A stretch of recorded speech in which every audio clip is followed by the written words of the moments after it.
माता का पर्व जो है, लोग कहते हैं अमुक गायत्री मंत्र ये वो नहीं जो कर सकता वो नहीं कर सकता, लेकिन किसी न किसी रूप में गायत्री माता का पर्व हम लोग मनाते हैं। किसी न किसी रूप में गायत्री माता का पर्व मनाते हैं। ये गणगौर क्या है, थोड़ा मैं 5 मिनट आपका समय लूँगा, क्योंकि आप खुद गीत गाते हैं गणगौर के बारे में। क्यों प्रेमलाल भाई, मैं गणगौर के बारे में बताऊं, एक 5 मिनट गणगौर के बारे में, है ना। देखो गणगौर में थोड़ा सब लोग सुनेंगे, ये YouTube चैनल पे जाएगा, सब लोग सुनेंगे। तो गणगौर में क्या है, गण गौर, ये हमारी सीमा बहन है। गौर यानी क्या होता है, गौरा। गौरा मतलब सहेलियाँ, भाई महिलाएं हैं, बहनें हैं, बेटियां हैं, ये सब एक दूसरे की मित्र है ना, इसलिए गौर कहेंगे। और गण मतलब समूह, गण मतलब समूह। क्या होता है नवरात्रि में, या भी गणगौर में मूर्त धरे माता की, कब मूर्त धरे, एकादशी के दिन मूर्त धरे। कितनी टोकरियाँ रखते हैं, 4 टोकरियाँ रखते हैं। 4 क्यों, अच्छा 4 टोकरियाँ रखते हैं ना। और क्या बोलते हैं, ज्वारे। संपूर्ण लोग सुनेंगे, पूरे निमाड़ के, मालवा के लोग सुनेंगे। ये गणगौर कहाँ से आई, राजस्थान से। तो गणगौर है क्या, गण गौर, गौर ने गौरी, सहेलियाँ, और गण तो समूह।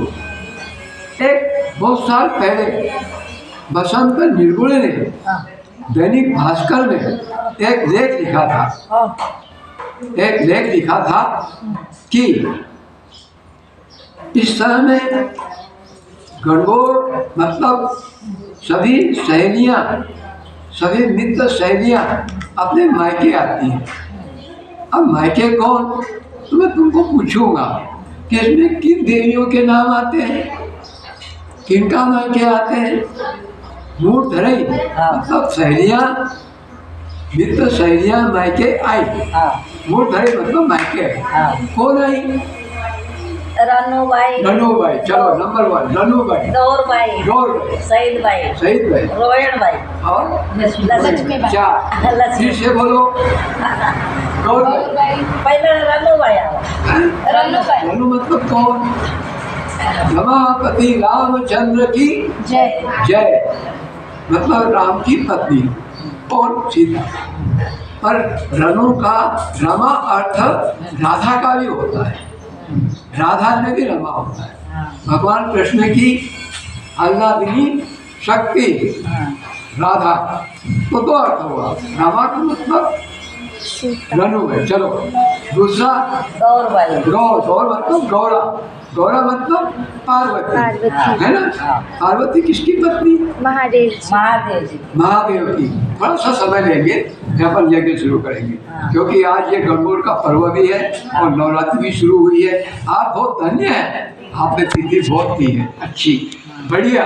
और ये आपका पूरा साल भर कल्याणकारी दिन है, क्योंकि गुरु भी है, गुरुवार भी।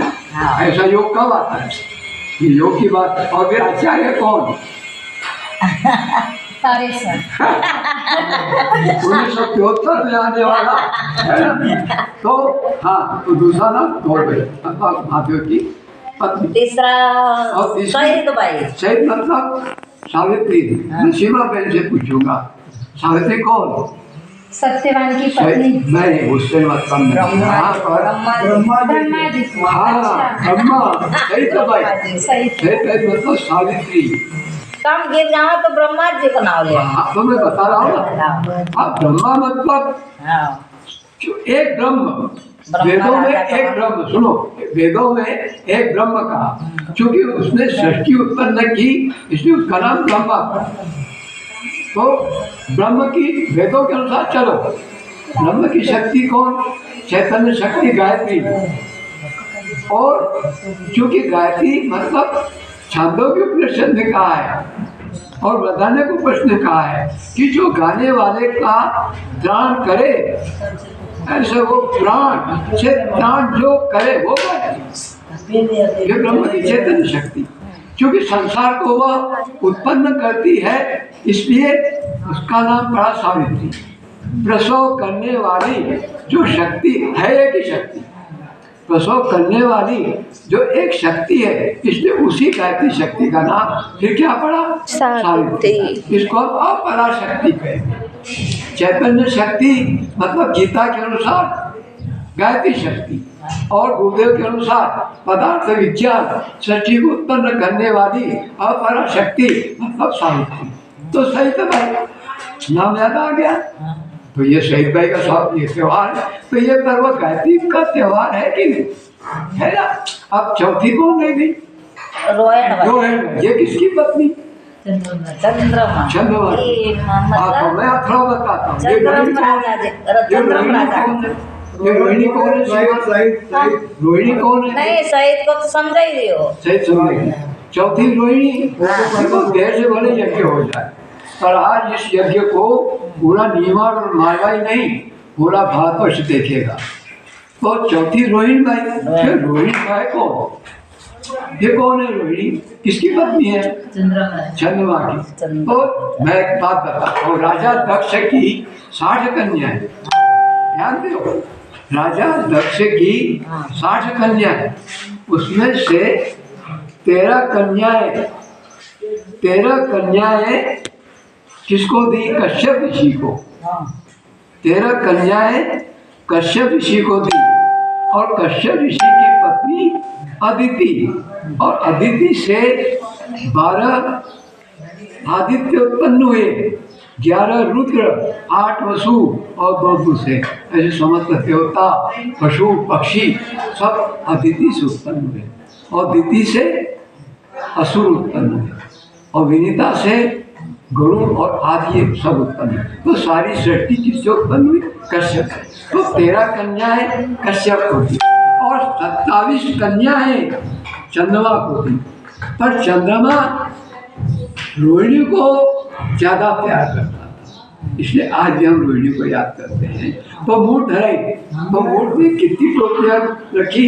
एक, 4। एक गौरबाई की, एक सावित्री की, एक रोहिणी की, और एक रमा देवी। ये 4। और उसके साथ में कौन आते हैं?